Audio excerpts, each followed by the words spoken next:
अस्सलाम वालेकुम। आज हम कुछ न्यूमेरिकल सॉल्व करेंगे अकाउंटिंग इक्वेशन के। As you know that accounting equation is a tool which states that assets are always equal to liabilities and capital. Problem number first, Habibullah Siddiq is wholesaler trader. Following transactions are recorded in accounting equation.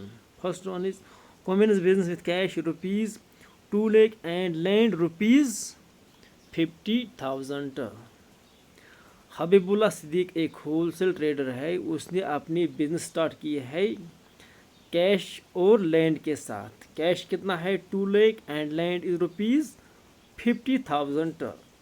इससे क्या होगा, हम account equation में इसको कैसे दिखाएंगे। Assets are always equal to liabilities plus capital, और we can say that assets are always equal to equities. Equities में कैपिटल और लायबिलिटीज आता है। जो पहली ट्रांजैक्शन है उसमें जो हबीबुल्ला सिद्दीक है, ये क्या करता है, ये इन्वेस्ट करता है बिजनेस में कैश कितना 2 लाख एंड लैंड 50,000। इससे क्या होगा, हमारे पास जो कैश है वो कितना इंक्रीज़ होगा 2 लाख और लैंड कितना 50,000, और हमारा कैपिटल कितना इंक्रीज़ होगा 2 lakh 50,000। As I have already told you that capital is the money or money is worth invested by an owner in a business called capital। पैसा या कोई एसेट जो ओनर एक कंपनी में इन्वेस्ट करता है उससे हम कहते हैं कैपिटल। यहाँ पर जो हबीबुल्ला सिद्दीक है उसने क्या किया है, कैश कितना इन्वेस्ट किया है 2 लाख और लैंड कितना इन्वेस्ट किया है 50,000। So the total capital of Siddiq is rupees 2 lakh 50,000। Second transaction is bought merchandise for cash rupees 80,000। In the second transaction he purchased goods for rupees 80,000, but जो ये गुड्स परचेज करता है ये कैश में ये परचेज करता है, तो उसे क्या होगा second transaction. In the first transaction our balance is equal, means assets are equal to liability and capital. Assets में कितना है 2 लाख और 50,000, और लाइबिलिटी साइड में भी है 2 लाख 50,000। दूसरे ट्रांजैक्शन में क्या होता है, जो ये हबीबुल्ला सिद्दीक है ये परचेज करता है गुड्स कितना रुपीज़ 80,000। तो इससे क्या होगा, जो हमारे पास कैश था कितना था 2 लाख, उससे हम डिडक्ट करेंगे 80,000 rupees.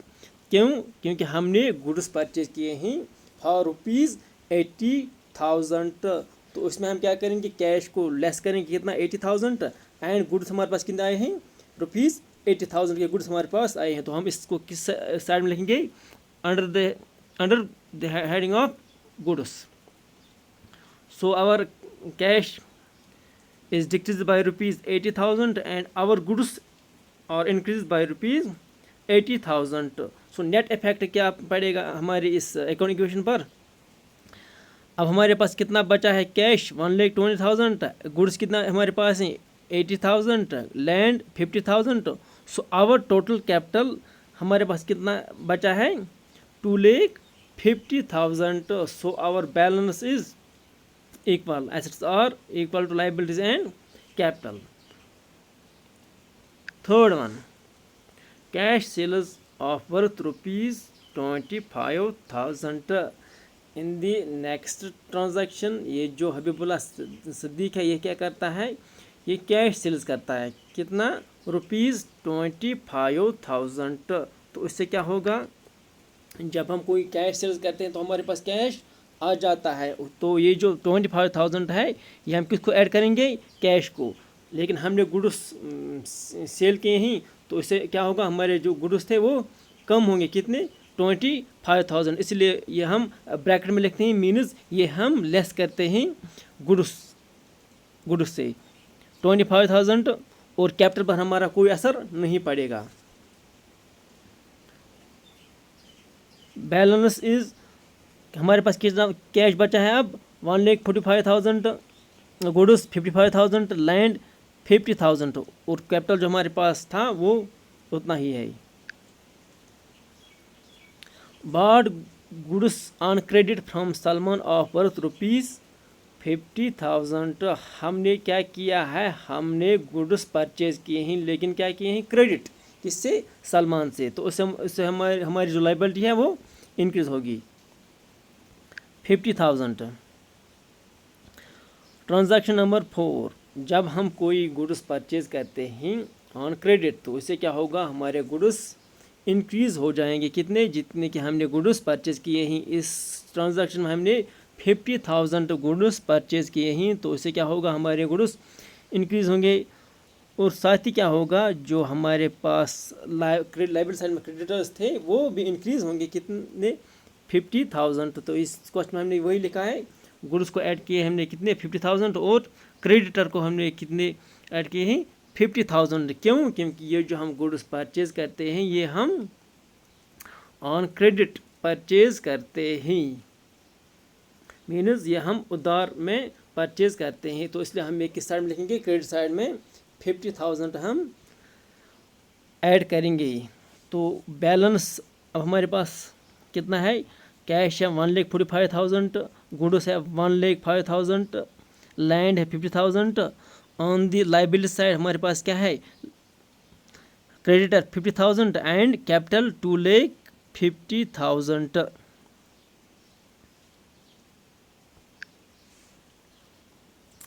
Fifth one, sales on account to Ali Raza ₹12,000।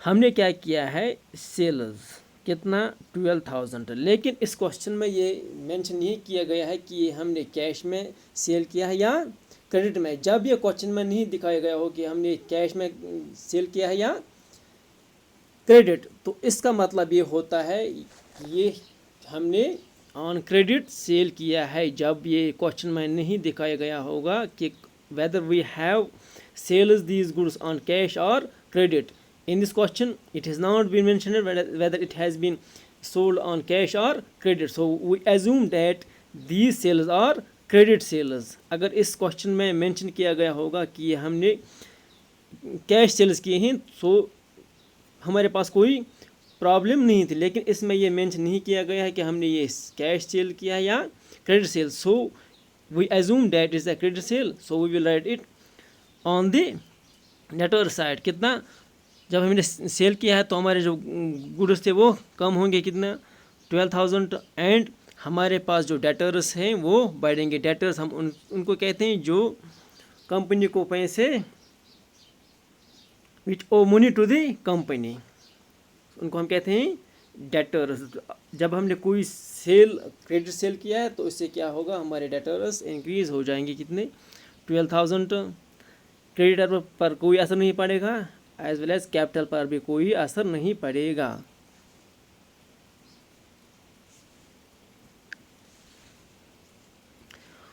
Purchased furniture of the value of ₹5,000 by cash, हमने 5,000 में फर्नीचर परचेज किया है, लेकिन ये परचेज हमने क्या किया है, कैश परचेज। तो इससे क्या होगा, हमारे पास जो कैश बैलेंस थी उससे हम 5,000 लेस करेंगे। तो जो हमने इस क्वेश्चन में किया है ट्रांजैक्शन नंबर 6, कैश को हमने कितना लेस किया है, 5,000। और जब हम कोई फर्नीचर परचेज करते हैं तो उससे क्या होगा, हमारे पास फर्नीचर आ जाता है, तो हम किस साइड में लिखेंगे, अंडर फर्नीचर में कितना, 5,000। क्रेडिटर और कैपिटल पर इसका कोई असर नहीं पड़ेगा।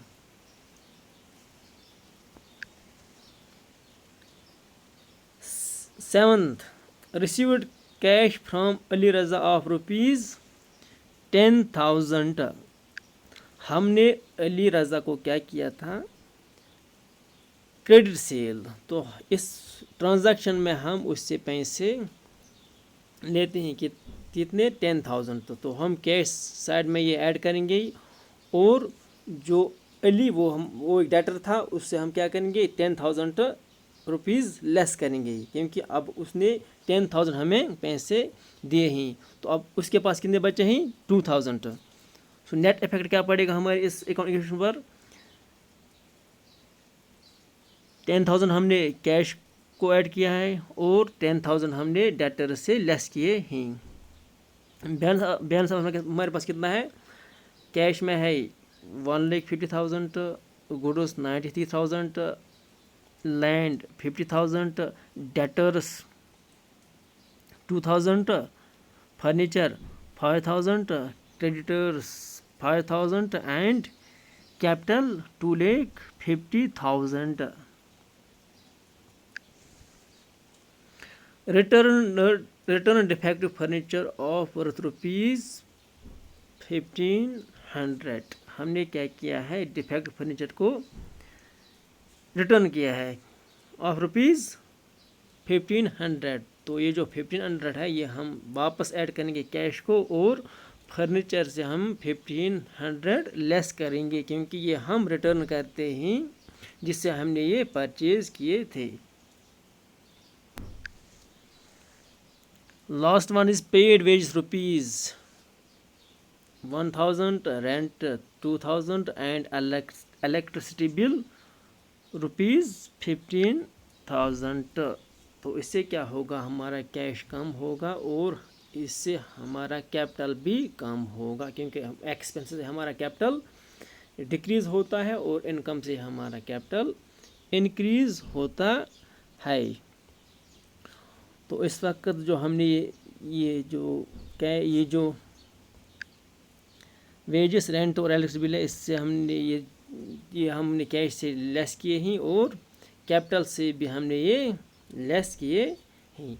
प्रॉफिट जो हम कमाते हैं वो कैपिटल में ऐड होता है, लॉस से हमारा कैपिटल या एक्सपेंस से हमारा कैपिटल कम होता है. अब हम देखेंगे इसका net effect, whether our assets are equal liabilities and capital और नॉट. अगर ये इक्वल नहीं होगा so it means our question is wrong. Balance अब हम देखेंगे. Cash 1,47,000, goods 93,000, land 50,000, debtors 2,000, and furniture 3,500. Creditors हमारे पास है 50,000 एंड कैपिटल इज 2,45,500. जब हम इन दोनों को ऐड करेंगे ये इक्वल आ जाएगा liabilities and capital, means assets are equal liabilities and capital. So our question is right.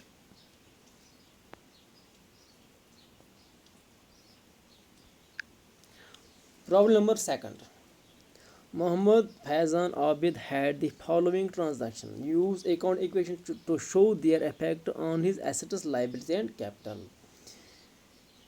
ये जो फॉलोइंग ट्रांजैक्शन है हमें इनको किस में यूज़ करना है, अकाउंट इक्वेशन में, ताकि हम इनका इफेक्ट देखेंगे एसेट्स, लायबिलिटी एंड कैपिटल पर.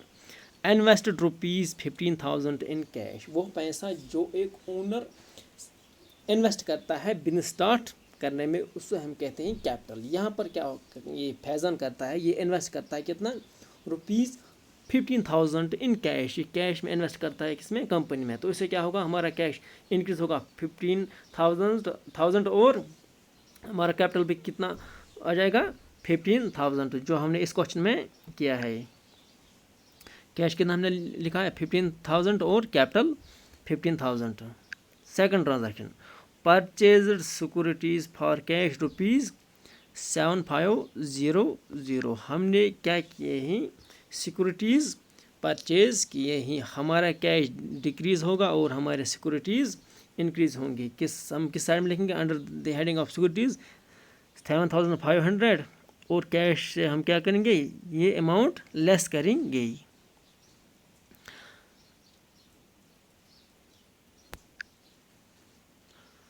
Sold securities cost ₹1,000 for ₹1,500. हमने क्या किए हैं, सिक्योरिटीज़ को सेल किए हैं जिनका कॉस्ट था 1,000, लेकिन हमने इन सिक्योरिटीज़ को 1,500 में सेल किए हैं. तो इससे क्या होगा, हमारे पास अब प्रॉफिट आ गया है कितना, 500. अब हम इसे कैसे लिखेंगे, कैश हमारे पास कितना आया है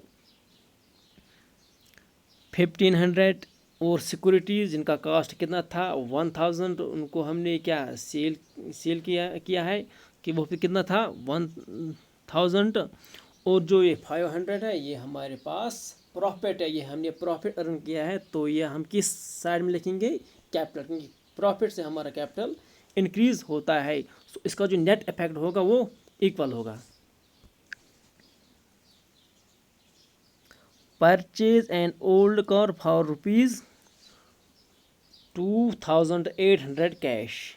हम एक ओल्ड कार परचेज करते हैं ऑफ ₹2800, लेकिन हम कैश में परचेज करते हैं। इससे क्या होगा, कैश से हम ये अमाउंट लेस करेंगे और कार जो हम ये परचेज करते हैं कितने में, ₹2800 में, ये हम उस कार के अंडर ऐड करेंगे कितना, 2800 कैपिटल पर। इससे कोई असर नहीं पड़ेगा।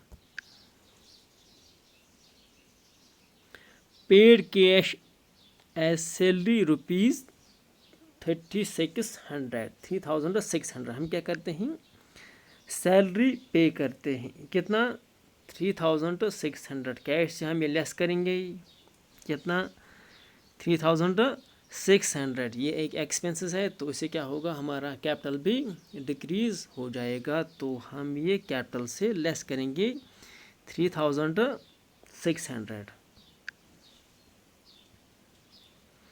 परचेज्ड गुड्स वर्थ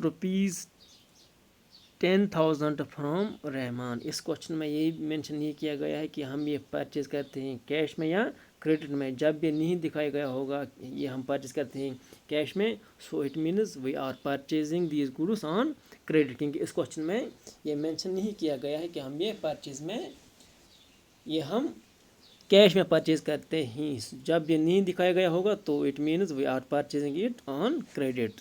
तो इससे हम क्या करेंगे, गुड्स को हम ऐड करेंगे 6, गुड्स को हम ऐड करेंगे 10,000, और हमारे पास जो क्रेडिटर्स हैं वो इंक्रीज हो जाएंगे 10,000। our creditors will increase by ₹10,000 and also our goods will increase by ₹10,000, क्योंकि हम ये गुड्स परचेज करते हैं ऑन क्रेडिट। जब हम कोई चीज़ परचेज करते हैं ऑन क्रेडिट, तो इससे क्या होगा, हमारे पास जो लाइबिलिटीज़ में एक क्रेडिटर्स होते हैं वो इंक्रीज होते हैं, क्योंकि creditors are the person whom the company owe the money।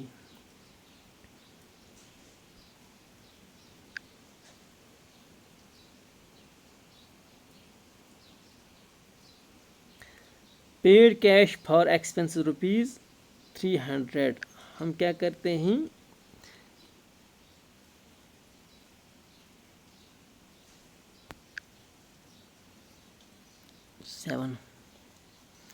हम 300 एक्सपेंसेस देते हैं किस में, कैश में। तो उससे क्या होगा, कैश हमारा कम हो जाएगा 300 और हमारा कैपिटल भी कम हो जाएगा 300। Received cash for dividend on securities हम डिविडेंड रिसीव करते हैं कितना, ₹200, लेकिन हम क्या करते हैं ऑन कैश। तो उससे क्या होगा, 8,000 कैश में 2,000 इंक्रीज हो जाएंगे और कैपिटल में भी ये इंक्रीज हो जाएंगे। Withdraw for personal use ₹2,000। हम क्या करते हैं, कैश कितना, ₹2,000 हम विड्रा करते हैं फॉर पर्सनल यूज़ के लिए। तो इससे क्या होगा, हमारा कैश 2,000 डिक्रीज हो जाएगा और हमारा कैपिटल भी उतना ही डिक्रीज हो जाएगा, क्योंकि ये हम पर्सनल यूज़ के लिए विड्रा करते हैं। Sold goods worth ₹7,000 at a profit of ₹20% on caste. हम कितना सेल करते हैं, ₹7,000, और उस पर हम प्रॉफिट भी कमाते हैं। वो कितना बनता है, 20% ऑफ ₹7,000। 7,000 को आप मल्टीप्लाई कीजिए इंटू 20% से, वो बनता है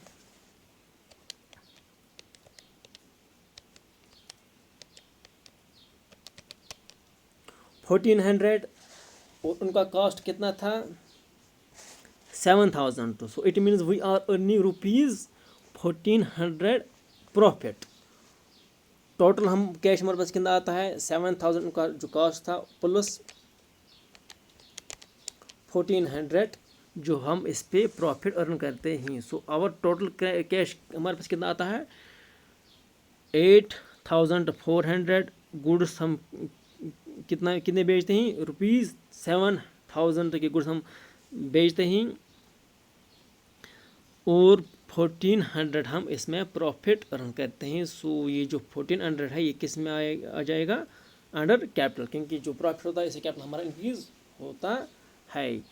नेट इफेक्ट अब अगर हम देखेंगे इस क्वेश्चन में, बैलेंस अब हमारे पास क्या है 8900 cash, goods 3000, securities 6500, car 2800, creditors 10,000 and capital 11,200। सो ये था हमारा दूसरा question.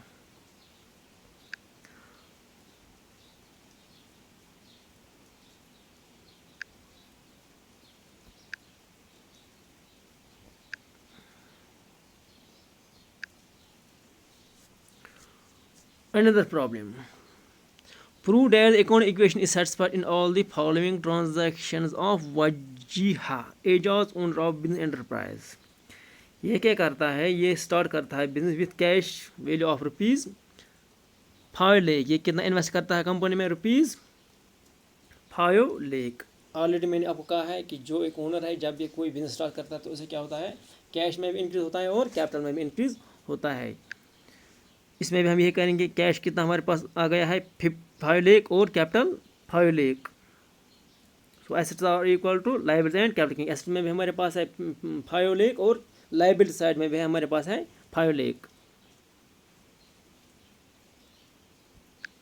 Second one is rent paid advance for year ₹6,000। ये क्या करता है, ये रेंट पेड करता है लेकिन ये रेंट क्या करता है एडवांस में पे करता है। प्रीपेड जिसे हम कहते हैं प्रीपेड रेंट, प्रीपेड रेंट या एडवांस रेंट हम उससे कहते हैं जो हम एडवांस में पे करते हैं।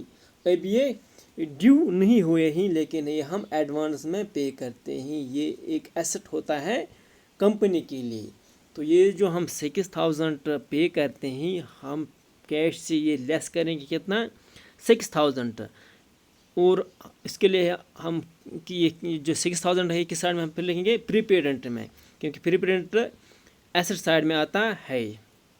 ये जो हम ट्रांजैक्शंस करते हैं हमें देखना पड़ता है कि कौन कौन से एसेट्स इसमें इन्वॉल्व होते हैं और कौन कौन से लायबिलिटीज इसमें इन्वॉल्व होते हैं, वो फिर हम सीक्वेंस में लिखते हैं। इस क्वेश्चन में हमने देखा पहले हमारे पास कैश आ जाता है तो उसमें हमने लिखा है कैश, इसके बाद प्रीपेड रेंट वो हमने ऊपर लिखा, क्योंकि जो भी अब ट्रांजैक्शन प्रीपेड रेंट में आ जाएंगे वो हम किस अंडर लिखेंगे प्रीपेड रेंट के अंडर, क्योंकि ये हमारे पास एसेट होता है। इसके साथ हम लिखेंगे गुड्स और सिक्योरिटीज़। जो भी हमारे पास एसेट्स आ जाएंगे इन सीक्वेंस में वो हम इसी तरीके से लिखेंगे। पहले हम क्वेश्चन पढ़ेंगे उसके बाद हम देखेंगे कौन कौन से एसेट्स हमारे पास हैं वो हम इन सीक्वेंस में लिखेंगे। जिस तरह हमने इस क्वेश्चन में लिखा है प्रीपेड रेंट, क्योंकि जो हमारे पास सेकंड ट्रांजैक्शन है उसमें प्रीपेड रेंट आता है तो इसीलिए हमने ये एसेट साइड में लिखा है prepaid rent.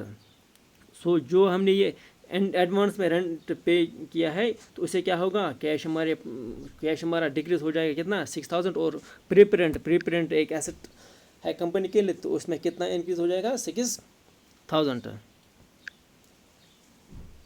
Purchased merchandise inventory for cash ₹80,000 and on account ₹20,000 from Mr. Tahir। हम गुड्स परचेज करते हैं, टोटल हम कितना गुड्स परचेज करते हैं 1 लाख, क्योंकि 80,000 हम कैश में परचेज करते हैं एंड ₹20,000 हम उधार में परचेज करते हैं। On credit means we are purchasing these goods on credit ₹20,000 from mister Tahir. यहाँ पर जो मिस्टर ताहिर है जब हम इससे उधार में कोई चीज़ परचेज करते हैं तो ये बन जाएगा क्रेडिटर एक कंपनी के लिए।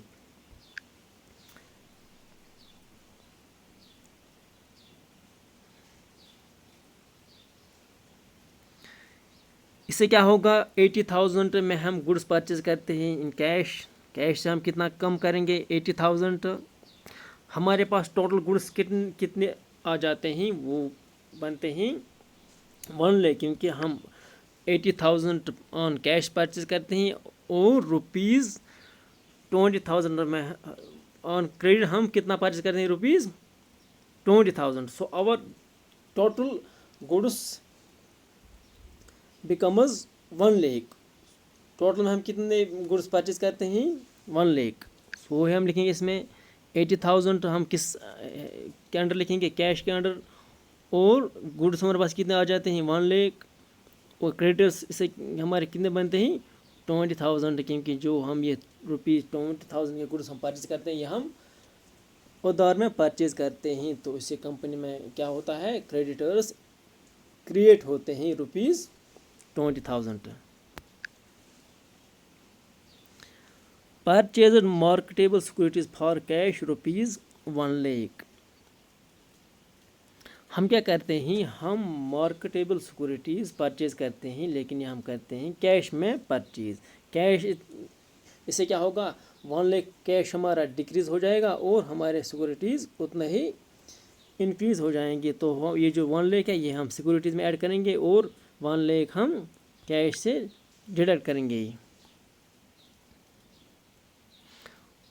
ट्रांजैक्शन नंबर 4, कैश से हम 1 लाख लेस करेंगे और सिक्योरिटीज़ में ये हम ऐड करेंगे कि हम ये परचेज करते हैं। क्रेडिटर्स और कैपिटल पर इससे कोई असर नहीं पड़ेगा। कैश सेल्स, हम कैश सेल्स करते हैं कितना, 30,000, लेकिन इनका जो कॉस्ट था वो था 20,000। It means we are earning ₹10,000 as profit. इसमें हम 10,000 रुपये का प्रॉफिट हम अर्न करते हैं इसमें। कैश सेल्स, कैश में कितना आ जाएगा 30,000 और गुड से कितना कम हो जाएगा 20,000, और हमारे कैपिटल में कितना इंक्रीज हो जाएगा, क्योंकि हम प्रॉफिट अर्न करते हैं कितना 10,000। ट्रांजैक्शन नंबर 5, एसेट्स में हमने कितना हमारे पास अब कितना कैश एडिशनल आ गया है, ₹30,000। It is because of cash sales. Cash sales हमने एक कंपनी में किए हैं, उससे हमारे पास कैश इंक्रीज हो जाएगा कितना 30,000। एज वेल एज हमारे पास कितने गुड्स थे, 20,000 के गुड्स हमने परचेज किए थे, सेल किए थे ₹30,000 में। So it means we are earning ₹10,000 profit. सो ये जो 10,000 का प्रॉफिट हम अर्न करते हैं ये हम किस साइड में लिखेंगे, कैपिटल साइड में, क्योंकि प्रॉफिट से हमारा कैपिटल इंक्रीज होता है। गुड से हम उतना ही लेस करेंगे जितना कि कॉस्ट था गुड्स का। इस क्वेश्चन में जो कॉस्ट था गुड्स का वो था 20,000, वो हमने इसलिए हमने 20,000 ही लेस किए हैं गुड्स से। कैश में हमने 30,000 ऐड किया है, क्योंकि ये हम कैश सेल्स करते हैं कितना ₹30,000। इसमें ऑलरेडी 10,000 प्रॉफिट हम अर्न करते हैं।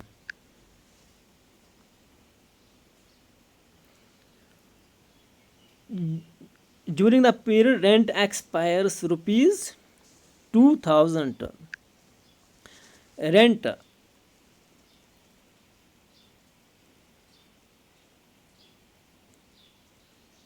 इसमें हम क्या करेंगे, 2,000 हम लेस करेंगे किन से, कैश से, और ये जो 2,000 है ये हम डिडक्ट करेंगे कैपिटल से। सो कैपिटल से हम ये 2,000 लेस करेंगे और कैश से भी हम ये 2,000 लेस करेंगे, जो हमने इस क्वेश्चन में किया है। ट्रांजैक्शन नंबर 6 ब्रैकेट में हमने लिखा है 2,000 means we are deducting this amount from cash. सो अब हमारे पास बैलेंस क्या बचे है, cash 34,200, prepaid rent 6,000, goods 80,000, securities 1 lakh, creditors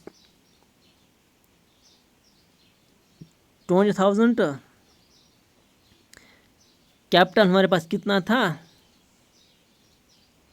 5,10,000, लेकिन जो हम ये रेंट पे करते हैं उस ये एक एक्सपेंस है, उससे हमारा कैपिटल डिक्रीज हो जाएगा ₹2,000, जो हम इस क्वेश्चन में कैपिटल से लेस करते हैं। सो हमारे पास अब कितना कैपिटल बचा है 5,08,000।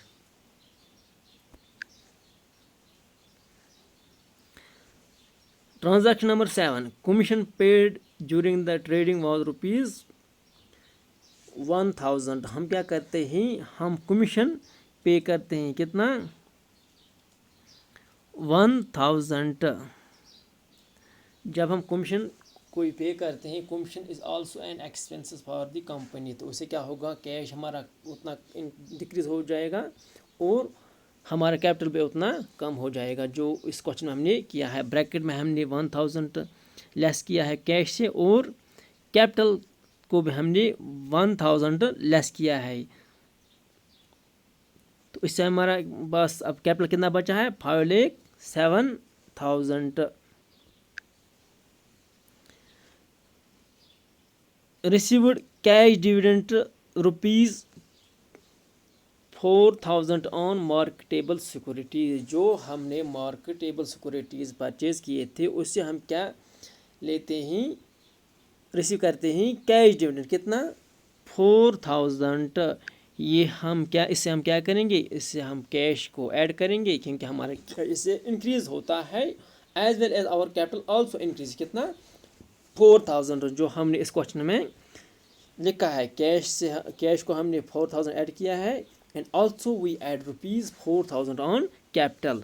सो our balance is cash is 3,45,000, prepaid 6,000, goods 80,000, securities 1 lakh, creditors 20,000 and our capital is 5,11,000। क्योंकि ये जो 4,000 हम अर्न करते हैं एज ए डिविडेंड ये कैपिटल में ऐड हो जाएगा क्योंकि इट्स ए गेन और income for the company. Paid to ₹19,500 to Mr. Tahir in full settlement। हम क्या करते हैं, मिस्टर ताहिर जो एक क्रेडिटर था, कंपनी ने उनसे परचेज किए थे गुड्स ऑन क्रेडिट, लेकिन उनका जो टोटल अमाउंट वो कितना बनता था 20,000।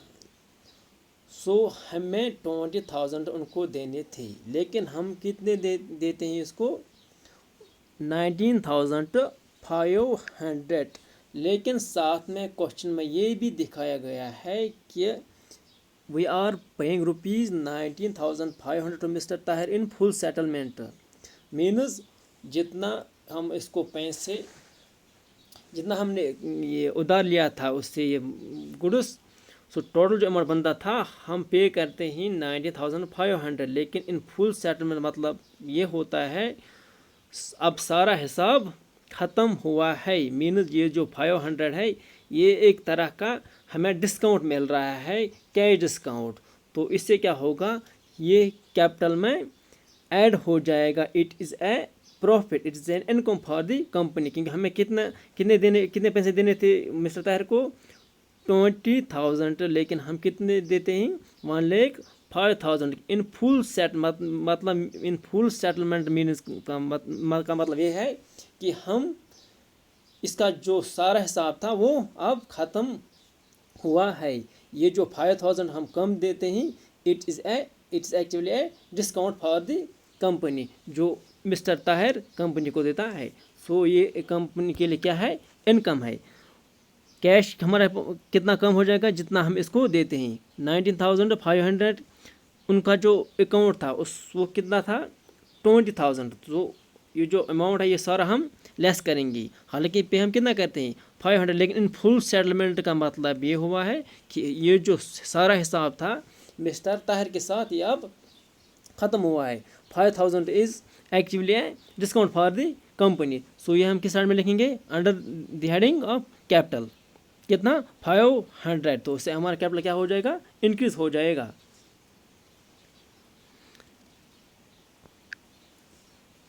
Last one, withdrew inventory for personal purpose bye owner of worth ₹6,000। जो ओनर था यह क्या करता है, ये इन्वेंटरी विड्रा करता है कंपनी से फॉर पर्सनल पर्पज के लिए। तो इससे क्या होगा, इन्वेंटरी से हम ये 6,000 लेस करेंगे और कैपिटल से भी हम ये 6,000 लेस करेंगे। ट्रांजैक्शन नंबर 10, गुड्स से हम ये 6,000 लेस करते हैं, एज वेल एज कैपिटल से भी हम ये लेस करते हैं, क्योंकि ये जो 6,000 है ये एक ओनर पर्सनल इस्तेमाल के लिए कंपनी से विड्रू करता है। होप आपको ये समझ में आ गया होगा। This was all about accounting equation. Accounting equation हम कैसे बनाते हैं, और अकाउंटिंग इक्वेशन का रूल यही है कि assets are always equal to liabilities and capital. अगर एसेट्स इक्वल ना होंगे liabilities and capital, it means our question is wrong. So the basic condition of account equation is that our assets should always be equal to liabilities and capital. So thank you very much.